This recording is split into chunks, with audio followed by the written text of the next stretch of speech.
Good evening. We're interrupting this program with breaking news. The city of Technoville is reeling tonight after a series of bizarre security breaches. First, the vault at the First National Databank, the most secure building in the city, was found wide open this morning. Strangely, nothing was stolen. Instead, the intruder left a detailed note for the bank's manager explaining exactly how to fix the flaw in their security. Then, just hours later, a brazen robbery at the Innovate Corp Tower. A master thief bypassed their state-of-the-art laser grid and made off with the secret blueprints for their new line of consumer robotics. And finally, reports are flooding in from all over the city of senseless vandalism. Dozens of small shops have had the digital windows smashed in what appears to be a random, chaotic crime spree. One city, three very different crimes. Is this the work of a single, unpredictable supercriminal, or are there different kinds of intruders walking the streets of our digital city? To solve this mystery, we need to understand that the word hacker is a lot more complicated than you think. Let's start by meeting our first character. This is Helena. To her, the city of Technoville isn't just a place to live, it's a giant, beautiful puzzle. She's like an architect or a master builder. She doesn't just see buildings, she sees their foundations, their wiring, and their hidden weaknesses. Her motivation isn't crime, it's curiosity. So, how did the bank vault get opened? That was Helena. While studying the bank's design, she discovered a critical flaw. A maintenance vent, forgotten since the building was constructed, led directly behind the vault's locking mechanism. She built a tiny spider robot, sent it through the vent, and had it disable the lock from the inside. She didn't steal anything. She did it to prove it was possible, and she left the note so the bank could fix the flaw and make the city safer.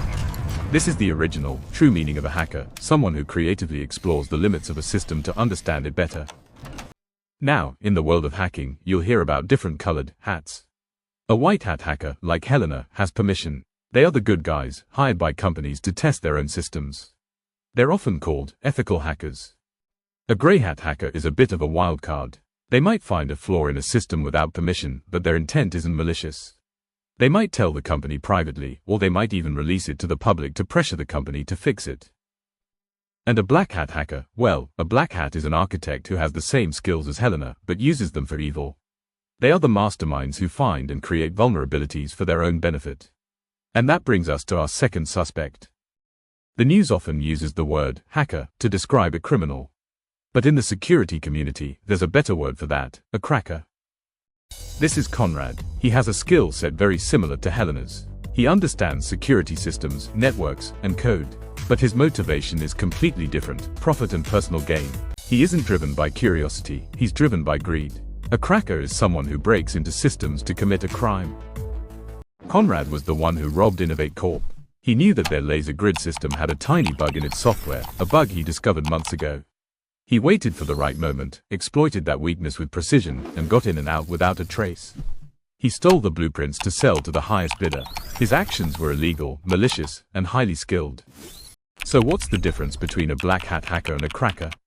It's subtle, but think of it this way. The black hat is the evil architect who discovers or creates the secret weakness.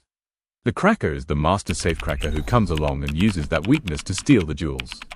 Both are criminals, but the term cracker perfectly describes someone who is breaking security for a living. Okay, so we have Helena, the brilliant architect, and Conrad, the skilled thief. They explain the bank and the corporate tower.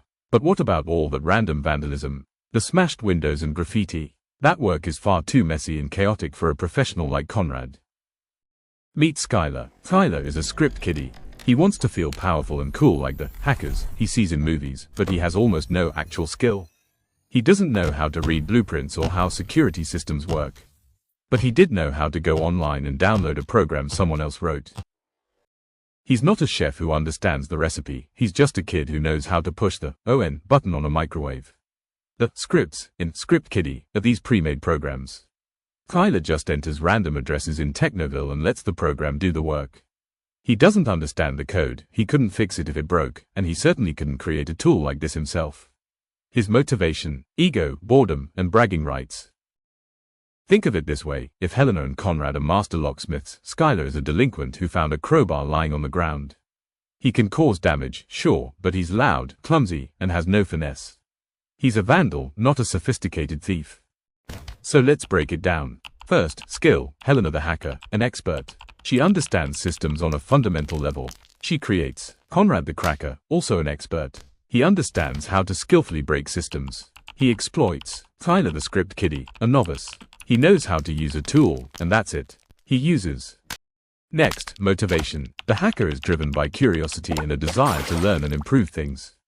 The cracker is driven by malicious goals like money, power, or revenge. The Script Kiddie is driven by ego, a desire for attention, or just plain boredom. Finally, their methods. The hacker uses her brain. She writes her own code and thinks outside the box. Her work is elegant. The cracker uses sophisticated techniques and deep knowledge. His work is professional and stealthy. The Script Kiddie uses automated, off-the-shelf tools. His work is noisy, generic, and leaves traces everywhere.